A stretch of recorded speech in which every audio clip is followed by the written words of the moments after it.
আমি মোহাম্মদ মাহফুজুর রহমান। আমার home district হচ্ছে ভোলাতে। আমি জব করেছি চিটাগংয়ে WFP-তে, ওয়ার্ল্ড ফুড প্রোগ্রাম। এটা জাতিসংঘেরই একটা অর্গানাইজেশন।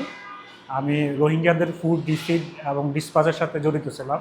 এখানে হচ্ছে যে ইউনাইটেড নেশনের বিভিন্ন ডোনার আসতো।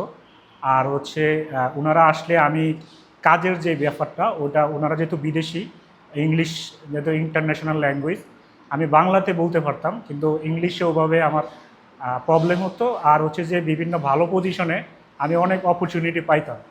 বিভিন্ন ইন্টারভিউ ওটা আমার রিটেন পাস মার্ক করতাম, বাট ইংলিশ ফ্লুয়েন্সি না থাকার কারণে আমি সুযোগ পাওয়ার পরেও আমি ওটা কাজে লাগাইতে পারি না, বিকজ আমার ইংলিশ ফ্লুয়েন্সিটা ভালো না।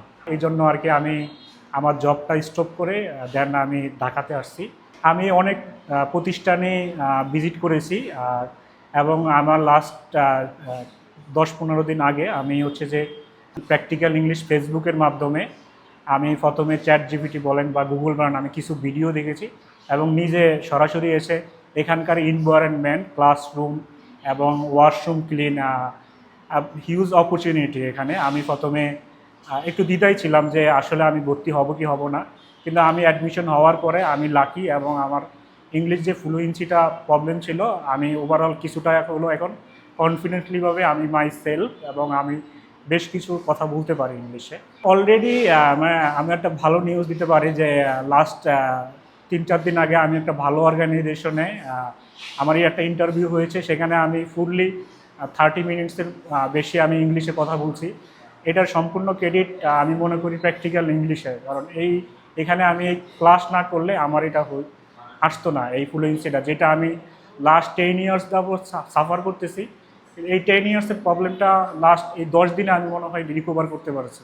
আশা করি আমার 3 মাসের আগে আমার ইংলিশ ফ্লুয়েন্সিটা চলে আসবে ইনশাল্লাহ। কনফিউশন ছিলাম এই কারণে যে এখানে আসলে কি আমি যেটার জন্য আমার এত ডেডিকেশন, আমি আমার জব ছেড়ে দিছি, এবং আমি বিভিন্ন জবে আমি যাচ্ছি না এই মুহূর্তে।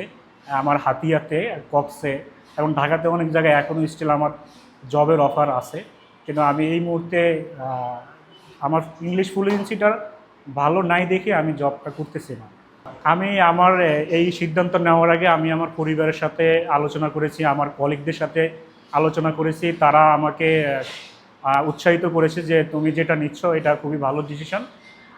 এবং আমি এখানে আসার পরে যে এখানকার টিচার দা অলওয়েজ প্রফেশনাল, এবং তারা ক্লাসে পড়া নিচ্ছে।